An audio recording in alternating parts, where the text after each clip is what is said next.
Thank you for joining us for this informative American Institute of Chemical Engineers webinar, Innovation in Improving Performance. Our speaker is Randall Jensen. Randall Jensen joined TDS as a Solution Services Lead and Senior Performance Strategist, bringing more than 25 years experience in the design, development, and implementation of innovative learning solutions. He holds a doctorate in instructional science and technology from Brigham Young University and has worked with clients in various countries and industries, including petrochemical, aerospace, semiconductor, high-tech, finance, language learning, and education. One quick note before I turn the session over to Randall Jensen. As described more fully on this slide, the American Institute of Chemical Engineers assumes no legal liability or responsibility for the use or misuse of the content in this webinar. And now I give you Randall Jensen. Welcome, Randall. Thanks, Pam. Appreciate the opportunity to be here today. And I'd like to thank all of you for attending today's webinar on innovation in improving performance. Before beginning, I wanted to introduce my colleague, Melissa Lassiter. Some of you may remember Melissa. She was one of the presenters at last November's AICHE webinar that was titled Critically Thinking About Critical Thinking. And so Melissa will be assisting me today. Thanks, Randy. Mainly I'm going to be just kind of helping with the slides, but I may chime in and provide some feedback and some questions as the session goes on. Thanks for having me, though. So we're glad to have her here today. And again, thanks to all of you for joining us today. I hope we have a little bit of fun today. Hope we have something that can whet your appetite for maybe thinking about things a little bit differently. As Pam said, I've worked for many years looking for ways to improve people's performance on the job. I viewed innovation and human performance in many industries and from many angles. And I think I've learned that no matter where you're working or what you're doing, some things are pretty much the same. One of the things I've learned is how important it is to get to know your audience before trying to communicate or teach anything. So to get started, let's see what we can learn about those of you who are joining in today's webinar. We're going to ask you to please respond to this question, and we're going to have a polling open. And just select one of those. We just would like to know which of the following most closely identifies your current role. And we're going to leave this question open for about 30 seconds or so you can consider and select your response. And if you can't see it, it's on the right-hand side of your screen in the lower corner. Thanks. Now, while we're waiting for your responses, let's look at a bit of innovation that was used to solve a problem. This will kind of get us started thinking about some of the things we're going to be talking about today. Now, in case you can't quite see that picture, you'll notice that it's something that's to solve a common problem. And the problem is, how can we make toasted cheese sandwiches? And I don't know if you can tell by this photo, but it's somebody figured out turn a toaster on its side. And as Einstein notes, innovation is not usually the product of logical thought, though the results may be tied to a logical structure. Now, Randy, we had a little bit of trouble here. Pam, I think that's going to be the second polling question, so we need to actually try to put up the first one. We have the wrong question. Okay. While you're working on that, okay. Randy, let's go ahead and move on. All right. So hopefully we can come to get to know our audience a little bit better if we can get that polling question fixed. But here's a preview of what we're going to be talking about during today's webinar. We're going to spend a few moments talking about what we mean by performance. And following that, we'll discuss problems that can occur when people are inadequately prepared for what they're supposed to be doing on the job. And finally, we'll offer some perspectives on innovation, including how we can improve performance and innovative applications of knowledge, resource, and motivation. And finally, performance support tools and systems. Okay. We've got our polling question open now, so we're going to ask you to, as we continue, why don't you respond to that, and we'll leave it open for a few moments so that you can respond to that question in the lower right part of your screen. While you're doing that, let's imagine yourself in a brief story. It's the late 1890s, and you're a skilled craftsman. You work in a barn with a group of people who are very good at building wheels for horse-drawn wagons. One of you might specialize in the grease that's used to lubricate the wheels. Another might be constantly working to improve the development of the spokes for the wheels. This might include finding better woods, improving ways to dry and cure the wood, and then improving the methods for cutting and turning the wood on the lathes. Still another person might be involved in the constant improvements to the metal bands that are wrapped around the wheel and form the driving surface. You're all on a team, you work well together, and you take pride in the constant improvements you are making to the wagon wheel. So, I'm going to just look. It looks like we've got a lot of chemical engineers and some of you involved in leadership too. It looks like those are the two big parts of our audience today. So thanks for responding to that. Sorry about the mix-up on the polling question, but we appreciate that. And so let's go back to our story for just a minute. So imagine yourself, you're in this group, and then one day you hear a noise. You look outside your barn door, and you see an automobile drive by on rubber tires. Now, there's probably a lot of questions that could be asked about this story. There's probably a lot of things you could talk about, but the one question I want to ask is this. If that were you, you were part of that team making wagon wheels, and all of a sudden you saw an auto go by on rubber tires, would you comprehend what you just saw? Would you recognize that everything in your world had just gone back to zero? That's what happens when a paradigm shifts. Everyone goes back to zero. The reason for this story is to help consider what is and what could be in regards to changing performance. The question to ask ourselves is, what is impossible to do, but if it could be done, would fundamentally change the way you do your business? As we're having our discussion today, you may want to jot down some ideas that might come to you in response to this question. And by the way, I would like to ascribe that quote to Joel Barker, who wrote a wonderful book called Paradigms, The Business of Discovering the Future. So what do we mean when we talk about performance? We're going to focus on the workplace and how well people do their jobs. Performance has really two areas that we're going to be interested in. The first is human performance, or what people do and how they do it. And the second is organizational performance, or how things work in the organization.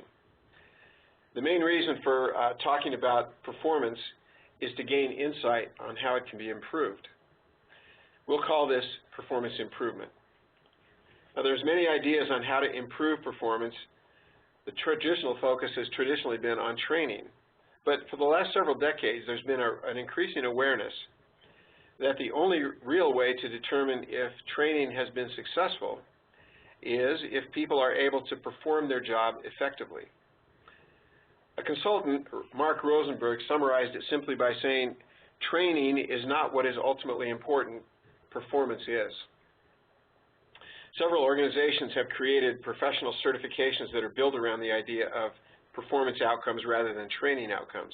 For example, the American Society for Training and Development has built a certification that's called Human Performance Improvement. And the International Society for Performance Improvement has a certification they call Human Performance Technology.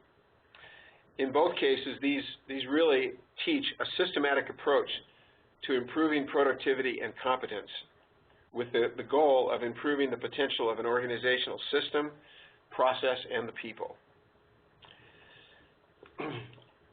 Author and consultant Gloria Gary talked about the problems of performance in the workplace. I like this quote. She said, different parts of the organization spin out their threads and the associated training, but the employee is expected to weave them together. There is no master weaver helping to construct an integrated pattern. It's as if we were teaching employees to dance by giving them individual steps, but never showing them how the steps go together. And in most organizations, they can't even hear the music, and we keep changing their partners with constant reorganization and reassignments. And then she adds, the performance zone is the metaphorical area in which things come together. It's the place where people get it. where the right things happen, where the employee's response exactly matches the requirements of the situation. It's the place where employees put together all the individual dance steps they have mastered. The dance, the dancers, and the music are one. Well, here's a view of a common problem. Looking at this picture, can you see what's there? The problem is, how do you get water into a bucket from a sink that's too small to put the bucket in? Would you have thought to use a clean dustpan as a conduit to pour water into the bucket directly from the sink? Einstein said, one should never impose one's views on a problem. One should rather study it, and in time, a solution will reveal itself. The second area of today's discussion is problems that are related to human performance. Some of you may remember this, but I remember years ago a Bill Cosby monologue where he talks about a patient in a hospital. And in his story, he said the patient is awake and is lying on a table while a doctor is performing surgery on him. And suddenly the surgeon says, "Oops." The patient looks up and says, "What did you just say? Did you say oops?" Because I've said oops and I know what that means. Why did you just say oops? Well, with that in mind, the question to ask ourselves is, what are the potential costs when a person makes a mistake on the job? Let's take a look at a couple of examples of actual performance problems. Now, the first is going to be a little bit personal because it recently happened to me. We have a teenage daughter that's been home from college for the past few months. She's been working to save money to go to Brazil for 18 months. We gave her the use of our car so she could get to work. Well, the other day, the engine developed a severe knocking. It turns out she had never put oil in the engine. You can imagine the result. Eventually, it ran out of oil, and the engine seized, which resulted in a broken piston head. This left us with one car and two of us who had to get to work each day. And also, we had to face the reality of getting the problem fixed, which meant either rebuilding the engine or buying a new engine, which we finally did. The problem eventually cost several $1,000s, but it could easily have been prevented with just a few dollars worth of oil. The question is, what is it worth to prevent performance problems? The second performance problem is a little bit more industrial sized and shows what can happen in a chemical plant when a single operator makes an error. In this case, an operator apparently did not have adequate understanding of the systems he was responsible for. During a shift, he inadvertently allowed caustic into utility steam lines. The mistake was not discovered until several days later when several equipment plugs exploded and caused serious damage to some equipment. But the worst damage was really the contamination that occurred in a large part of the systems. This mistake eventually resulted in the shutdown of an entire unit for several weeks, as well as reduced operations in other units that used the steam lines. The loss of revenues and the cost of repairs were enormous, perhaps $1 or $2 million per day. Thankfully, the error didn't cause human injury, but we all know that these types of errors sometimes do lead to serious and even fatal injuries. Just as my engine problem could have been prevented with a few dollars worth of oil, this plant problem could have been prevented with a few dollars worth of knowledge. Now, my daughter's a pretty good kid. It may be that the operator in the chemical plant was also a good performer, but if the system in place does not provide them with the knowledge they need, then problems lie just around the corner. As Gary Rumler said, put a good performer in a bad system, and the system will win every time. The final part of our discussion that we're going to be talking about for the next few minutes focuses on innovation. It's a big topic, and there's a lot of books that have been written about it. But we're going to focus on a definition that emphasizes the development of solutions that meet new requirements and doing something different and better rather than doing the same thing better. Here's a couple quotes I like that emphasize how important innovation has become in our modern life. The first is from Tom Kelly, who's a general manager at a company called IDEO. And IDEO is considered one of the most innovative companies in the world. He said this: innovation is a tool for transforming the entire culture of an organization. And the second is from The Economist, which said, innovation is now recognized as the single most important ingredient in any modern economy. And here's a definition of innovation that I like because of the emphasis it places on creativity. Innovation is the effective application of creativity to improve performance. And speaking of creativity, look at that picture. Who would think to eliminate the problem of paint on the can by using a rubber band to capture the paint from the brush? As Einstein said, the significant problems that we face cannot be solved at the same level of thinking we were at when we created them. Now here's an interesting way to look at the close linkage between innovations and inventions. And what you're seeing here is a result of a little bit of pondering and a lot of discussion among our colleagues here. And you may want to look at this and yourself think about what might I add to this or how might I approach this. But I want to take a look at this for just a minute. And Randy, we were going to have a polling question here, but I think we're having some technical difficulties. Okay. So I guess let's continue on, and we'll come back if we get the question. Yeah, we were hoping to ask a polling question here, but if we can't do it, then we'll move on. But maybe you can look at this, and let's just take a look at some of the ideas that were generated.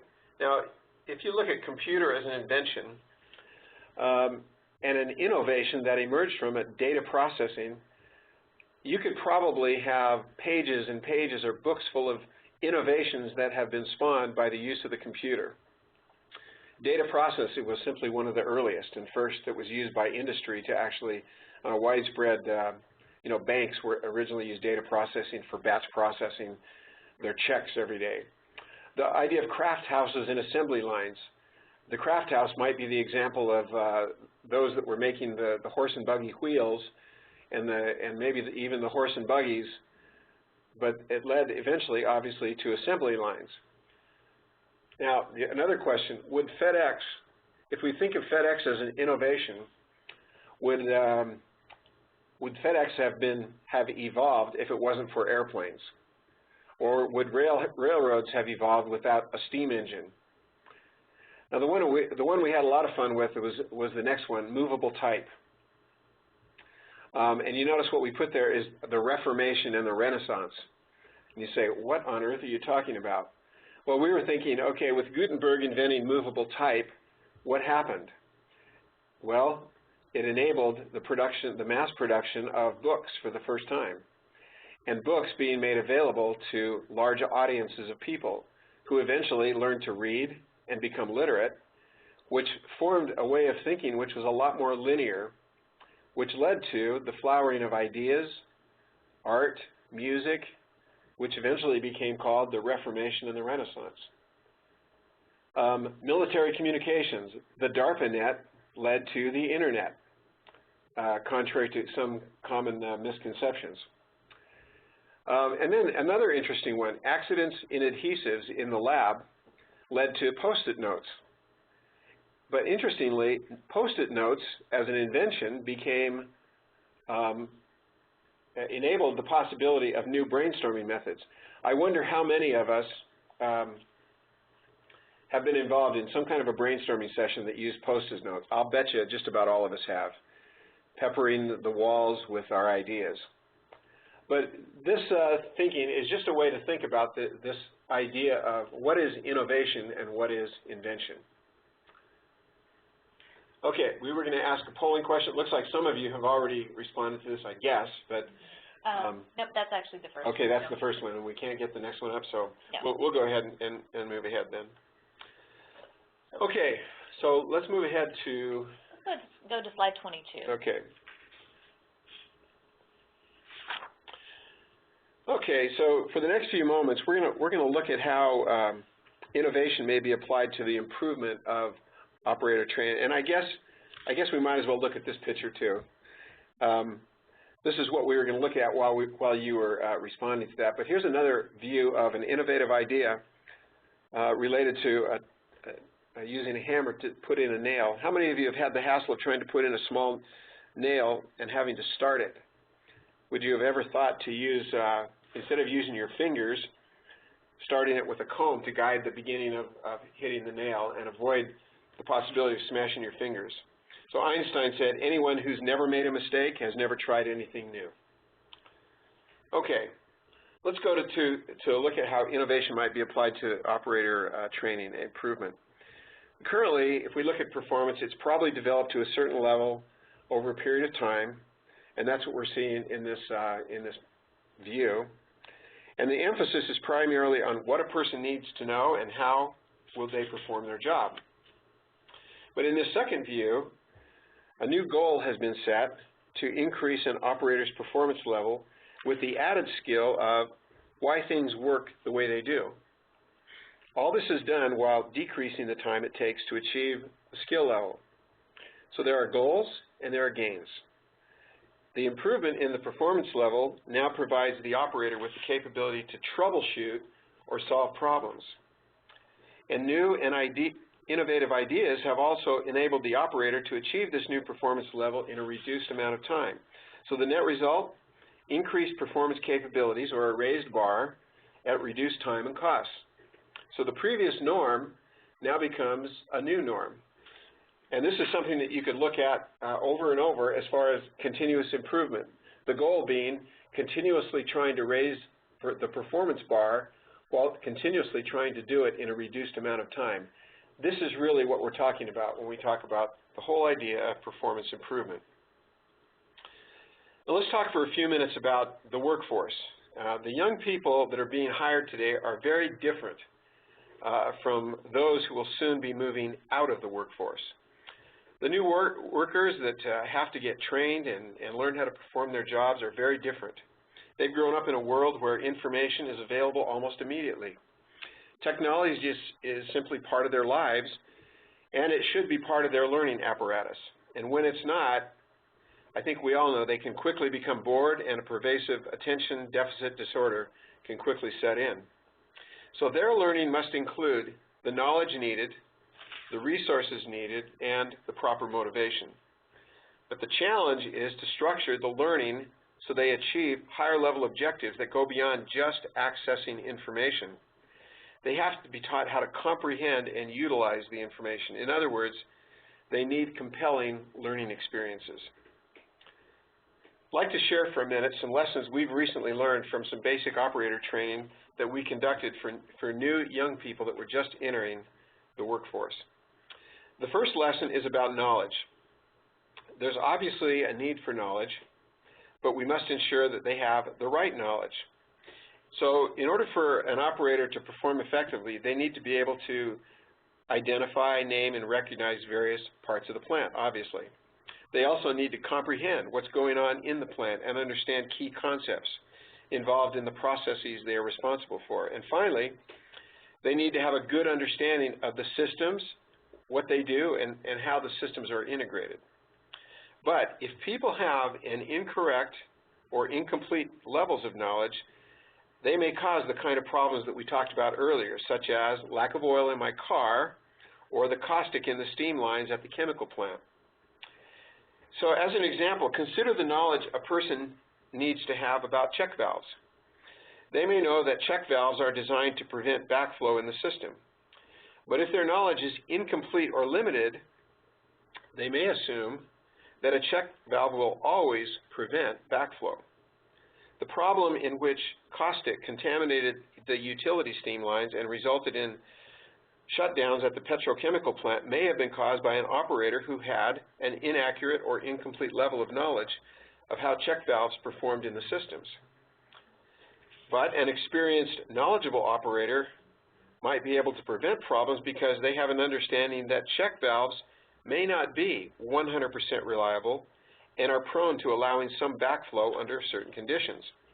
And because of this knowledge, the experienced operator would take extra precautions to prevent any possibility of backflow occurring. Here's a couple of innovative approaches to help learners gain the knowledge they need to be as effective performers. So the first might be to make learning simpler by breaking the elements of learning into a simple learning matrix. And an example I'd like to relate is from a project I was involved in the aerospace industry, where our task was to find ways to simplify the teaching of air-to-air intercepts for fighter pilots. There was a lot of disagreement among pilots on how best to teach this complex task, but eventually we took the simplest elements and placed them into a matrix. Now look at this matrix for a minute, and on the left you'll see the 5 critical components that they decide were essential for a pilot to learn as a fighter pilot in order to fly an air-to-air intercept. And then you see that it's been broken down into basically very simple categories. So the altitude would refer to how high am I flying as I begin this intercept. In other words, how much space do I have below between me and the ground.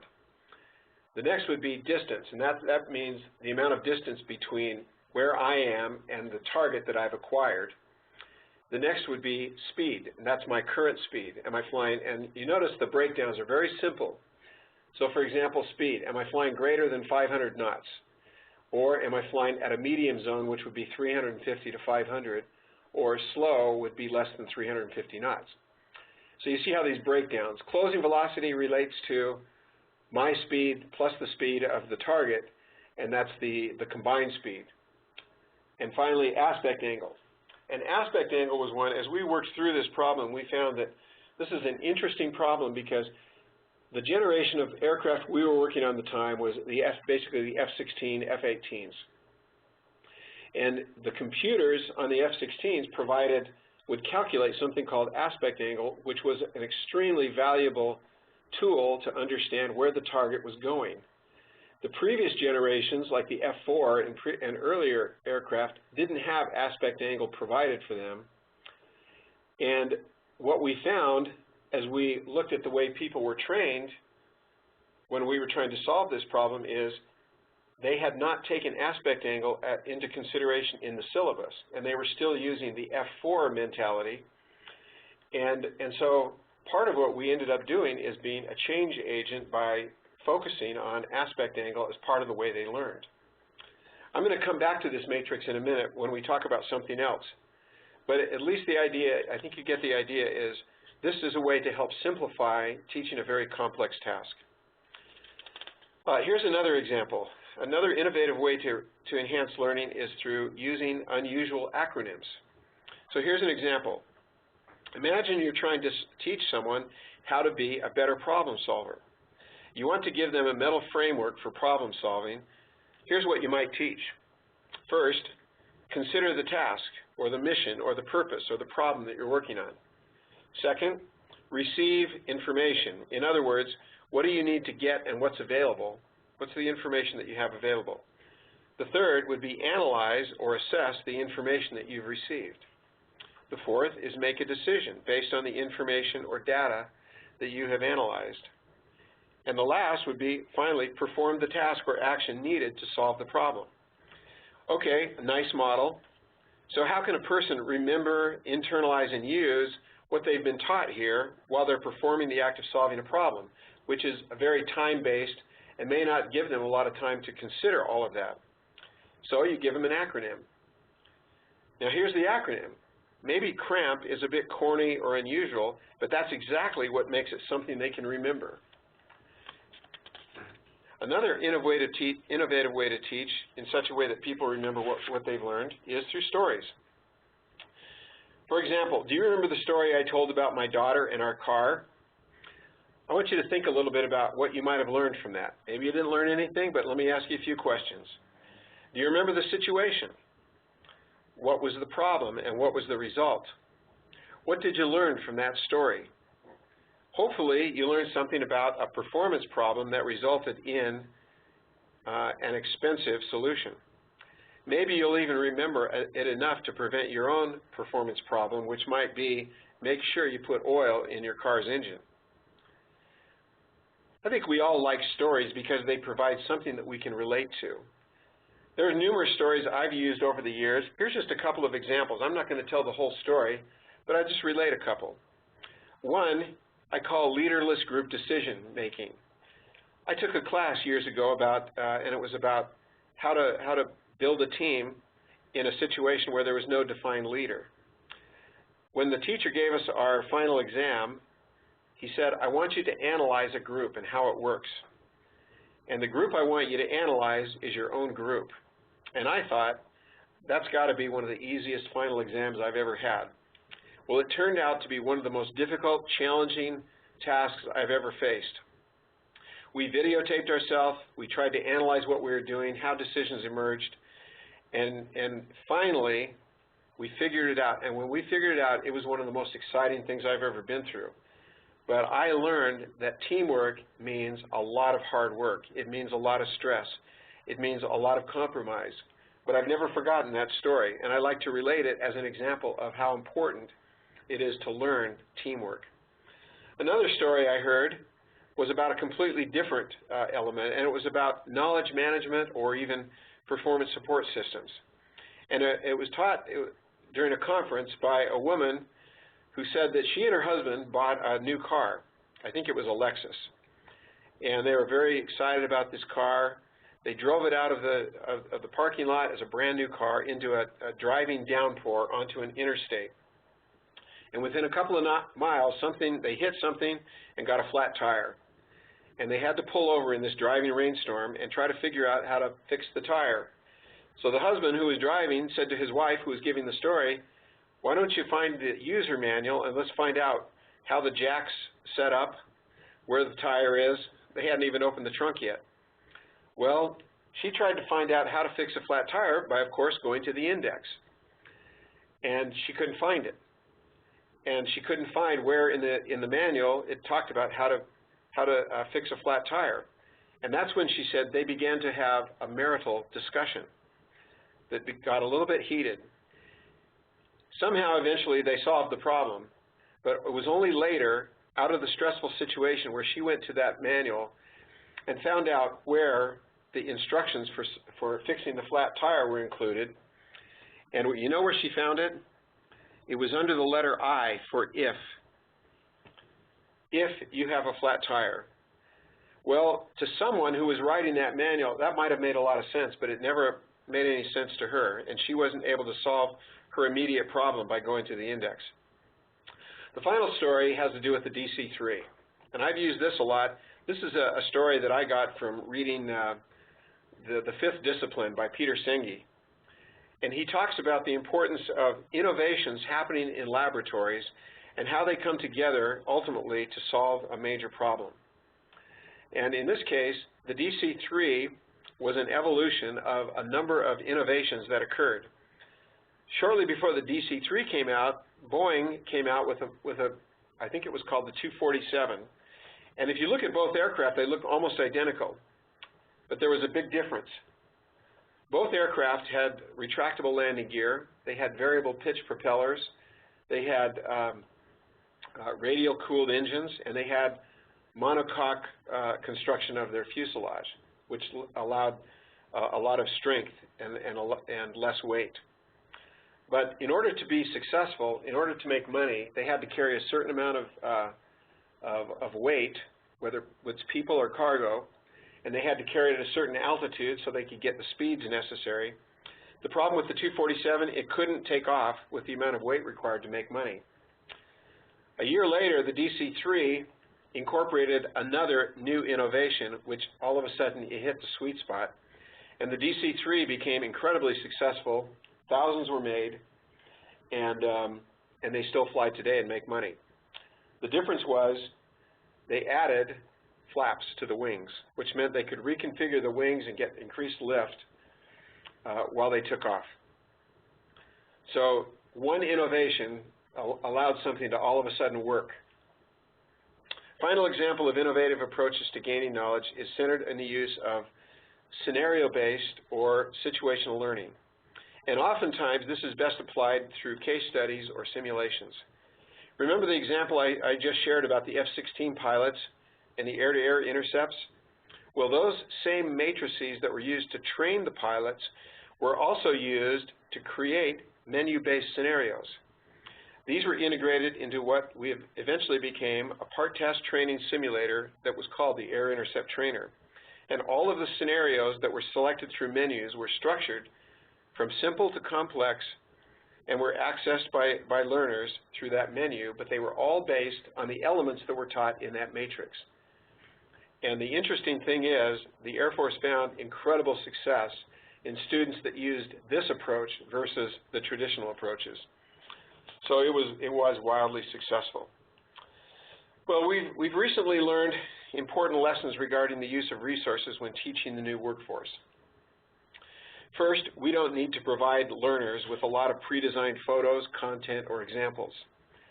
And we quickly recognize that students are already adept at using their smartphones or whatever technology they're bringing with them, that they can find examples of just about anything that's included in the curriculum. But we also recognize that no matter how adept people are with the use of technology to find information, it's still very important to have resources available to see and touch and do. In other words, hands-on learning is critical for effective training.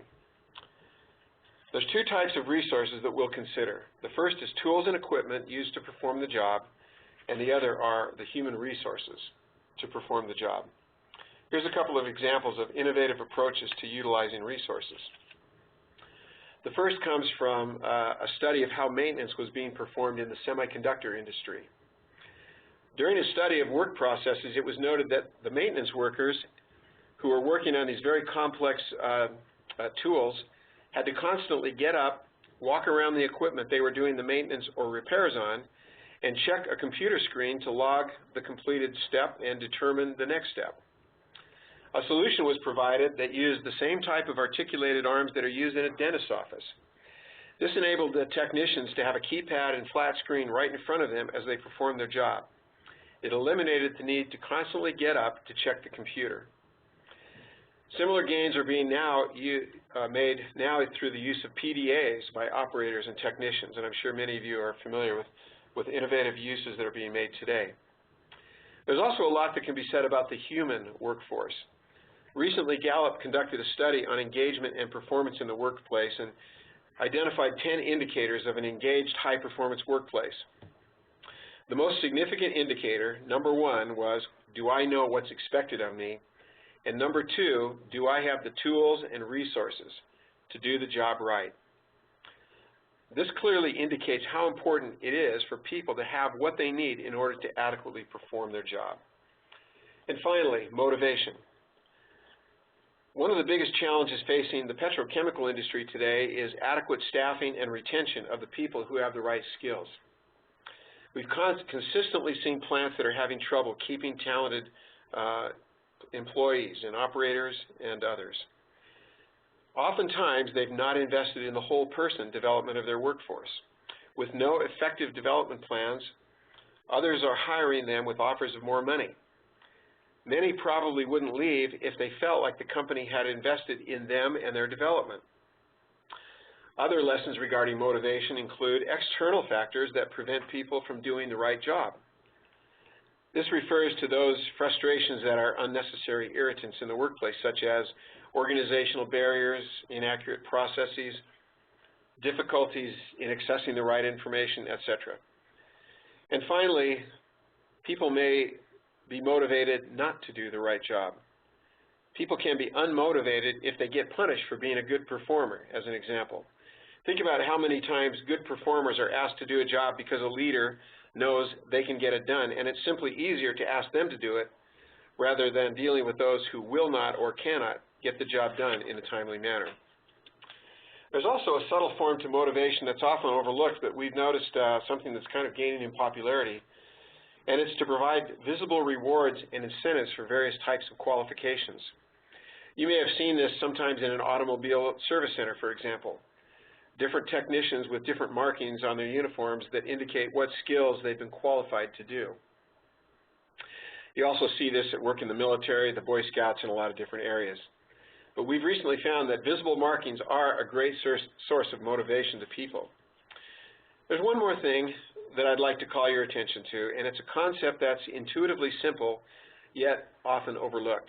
It's called performance support. The idea of a performance support system is to provide what is needed, when it's needed, the way it's needed, and in the context of the work being performed. It really is providing a system that does the right things in the right way at the right time. Let me give you an example. I recently attended a conference where I learned of a company that has built software that is a wonderful example of a performance support tool. So imagine you're using Outlook, Microsoft Outlook, and you want to create a signature. Now some of you, maybe you do this a lot and you know how to do it and it's not a big deal. But for most of us, probably creating a signature is not something we do every day and it's hard to remember. So the performance support tool I saw would do something like enable a person who knows how to create a signature to create a learning snippet that shows how to do this. No, it's not a recording. It's actually something that would be linked to the software and embedded in it. It can guide a person step by step or even perform the entire task for the person. And the only interaction the person would need to do would be to type their name where it's needed. Gloria Gary recognized the importance of this type of performance support, and she said, "What's required is the conscious and systematic design of electronic performance support systems that provide on-demand access to all the resources individuals need to solve a problem, perform a task, or one day to do an entire job." Well, this basically concludes what we wanted to provide today. I'd like to do just a brief summary of what we've reviewed. First of all, we talked about performance. And we said that performance is what people do when they're working on the job. We also discussed performance problems and the costs that can be incurred when a person makes a mistake on the job. And finally, we talked about innovation and how it's such a critical aspect to the organizations and even to our economy. And remember that we defined innovation basically as the effective application of creativity to improve performance. So the bottom line, it's probably best summed up in this photo. Can you see what this is? I'll bet most of you have probably faced drilling a hole in your home, and then you had to clean up the debris that was left behind. Well, here's an innovative way to use those Post-it notes we were talking about earlier. You see how that's being used there to catch the filings? Perhaps the best summary statement for this presentation is what we see here. We don't necessarily need new technology, we just need new thinking. We hope that today's presentation has provided you with ideas, stories, and examples of what you'll find useful, and we really appreciate your attendance today at this and participation. And I believe we have time now for responding to some of your questions. So thank you very much. Okay, thank you, Randall. And we have some questions. We would love to get some more, so please use the chat box now to send in anything you'd like to ask Randall Jensen. Our first question is, how do we capture the knowledge that is leaving with senior employee retirements? There's a good question. I guess there's probably as many ways as you can think of, and it's obviously a huge problem and again, we face it all the time. Obviously, there's a lot of people that are hanging on. A lot of instead of retiring earlier, a lot of people are staying, but obviously that's not going to be the best solution. I think we've seen some innovative uses of and thoughts around improving the way people get trained through better, I don't know, even considering old ideas like the apprentice programs, working more closely with those people that are leaving, and also probably spending some time with those that are leaving and doing sort of the extraction from their heads and getting it down. It's the kind of thing that we do often, and that's work with subject matter experts to sort of extract from them what they know so that it can be embodied in learning that can be used by others. Do you have any thoughts on that, Melissa? No, actually, that's one of the more common things that I've seen in the industries that I've worked with. Like you said, improved training, pairing folks up with specialists that have been there for a long time, and then just pulling the information out of their head and capturing it in a way that can be retrieved through a knowledge management system. So in essence, like you were saying, making it so you can get the information. Don't just write it down and stick it in a folder somewhere. They're actually taking some very active steps to document it and make it searchable so people can go back and review that content even after that person has left the organization. And by the way, the acronym, when we were showing you about the acronyms, CRAMP, that's a good example of something that came from that kind of a process. That problem-solving process was not something that was invented. It actually came from working with a number of subject matter experts, people that were very experienced in their jobs, and coming up and trying to distill it down to the bare essentials of what were the essentials of being a good problem solver. And so I guess that's another example of how that could be distilled down into something that would hopefully be palatable for the emerging workforce. Okay, thank you. What are some of the challenges for organizations to apply some of your ideas regarding performance and innovation? Okay. These are challenges that we face all the time, honestly. And I guess some of the challenges is that I think a lot of organizations have been doing things a certain way for a long time. They're sort of heads down in the work. And I think we're all like that. It's the challenge of just the daily grind, getting things done, making sure that things keep running.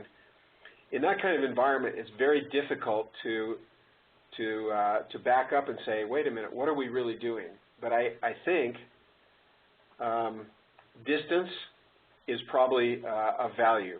To distance yourself from the immediacy of the job and look at it sort of from the 30,000-foot perspective, so to speak, and say, what's really going on here? And even taking approaches that you may not have thought of because you considered it in a different light. I was thinking of an example I had one time.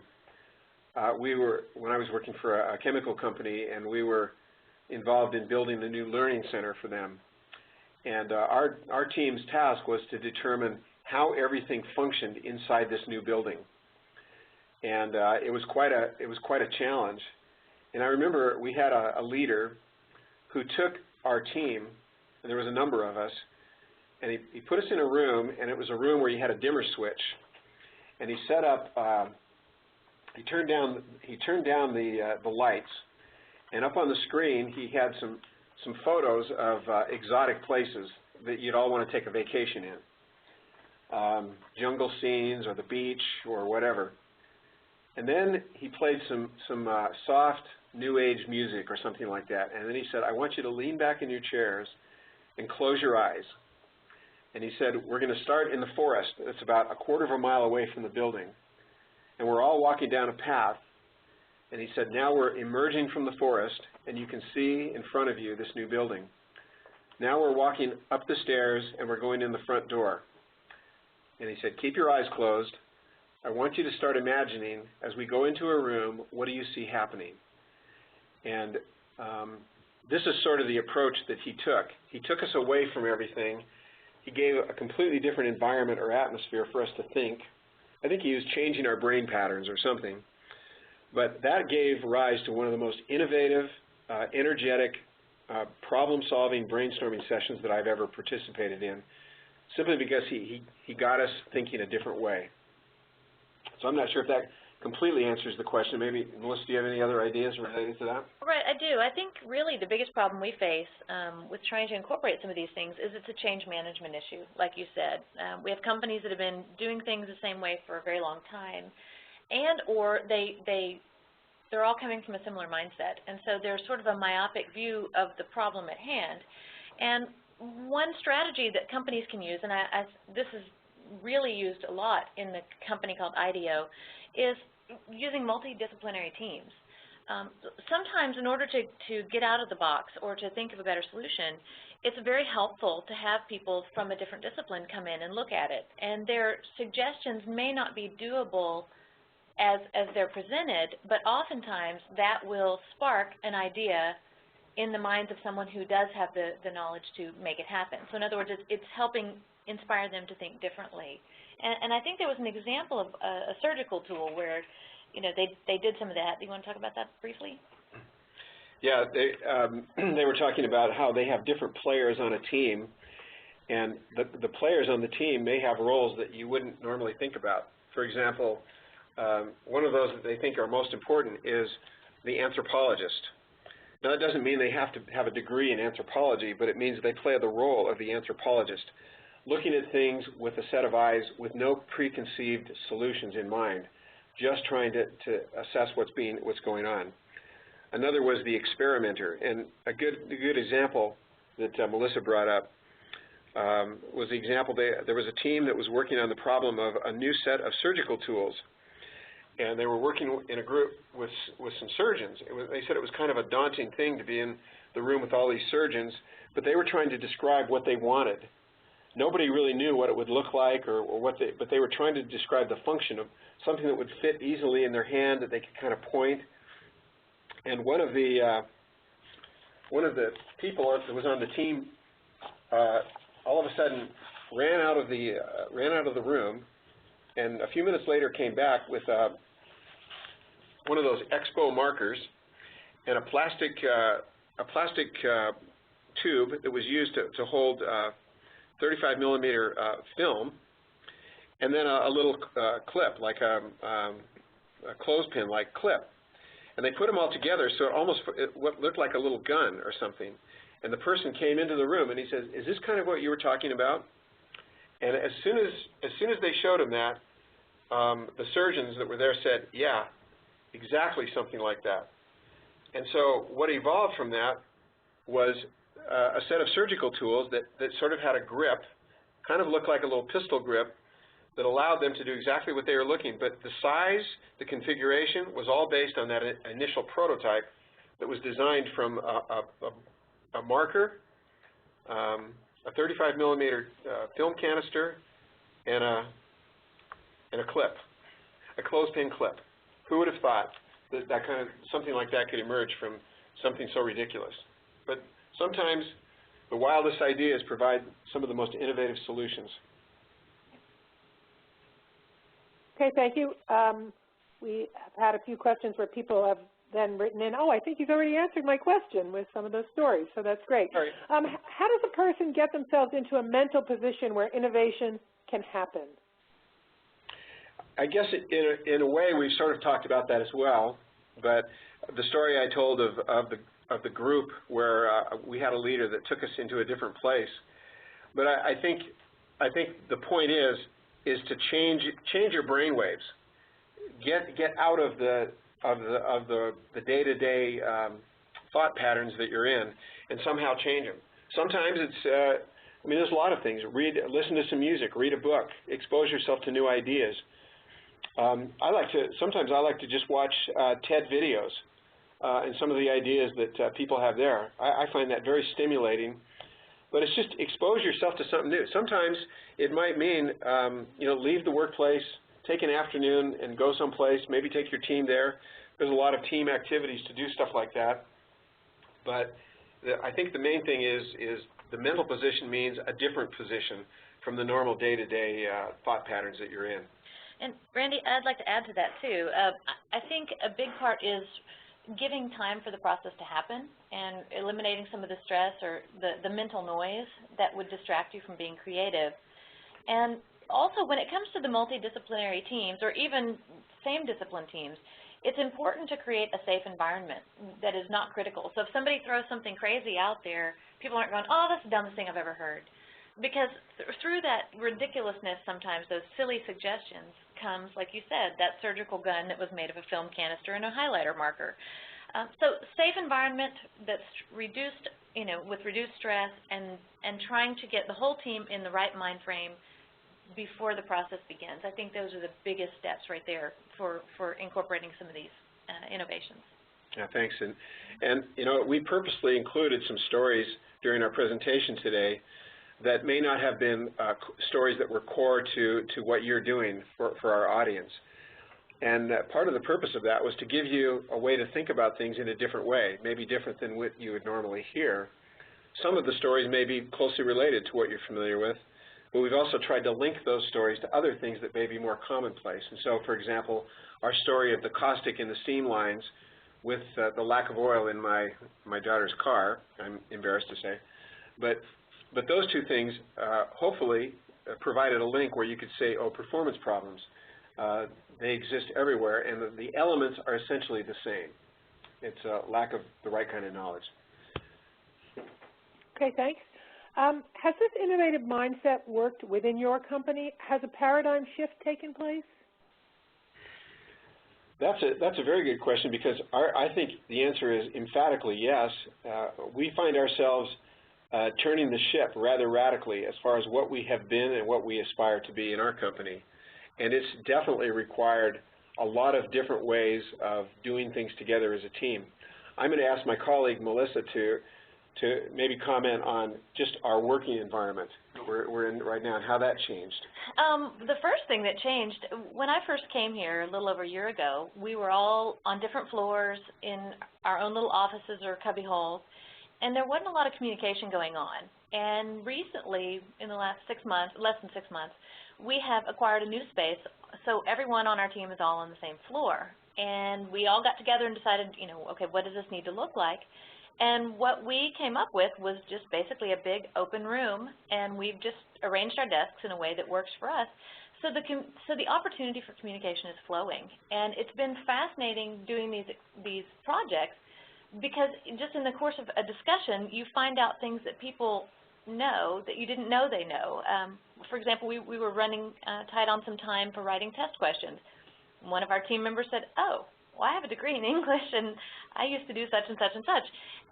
That would have never happened had we not all been together. And so because that dialogue happened, because we were sharing, we were able to tap into a resource that we didn't necessarily know we had. And interestingly enough, we've all formed a much tighter bond as a result of that. We act almost more like a tribe than a group of individual players like we were when I first came. So it's been an interesting shift in the dynamics. It was hard at first because it's an open environment. There was a lot of resistance in the beginning. But now that we've lived it, we see that change is good. Yeah, I think the resistance was everybody wanted their own private space. They wanted those walls. But after living without walls and without as much private space, we found that it's not perfect, but it's certainly enabled us to do things, think about things, and come up with solutions that we wouldn't have otherwise. Right. We've also implemented a big table in the middle of the room, and sometimes we'll just bring something in and say, okay, I need to do something that's kind of like this, and we all pile around the table and talk about it. Okay, thank you, Melissa and Randall, for that answer. Sorry, but that's all the time we have for questions. So if you had a question that was not answered today, please send it to producer@aiche.org. And so now, on behalf of the American Institute of Chemical Engineers and all who attended today, I'd like to thank Randall Jensen and Melissa Collins for this very informative presentation.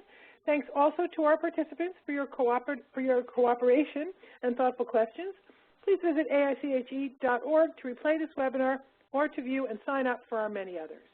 Goodbye, and we hope to see you again in a webinar soon.